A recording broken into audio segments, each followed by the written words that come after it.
Hello everyone, welcome to back my DIY planter part 2।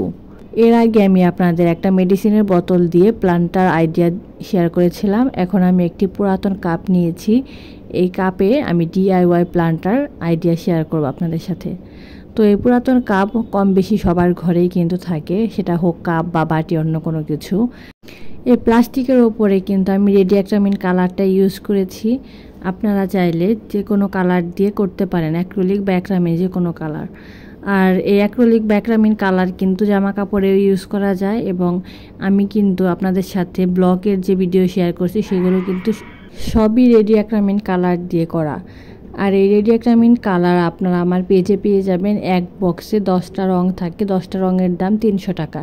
আর সেখানে অনেক ধরনের রঙই পেয়ে যাবেন।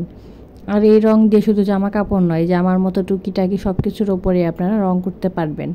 আমি তো এই রং দিয়ে না জানি কত কাজ করেছি এই পর্যন্ত, তার কোনো হিসাব নেই। ক্যানভাস থেকে শুরু করে কাঠের আয়না, এরকম মেলামাইনের ওপর, প্লাস্টিকের বোতলের ওপর, বাটির ওপর, আরও অনেক কিছু।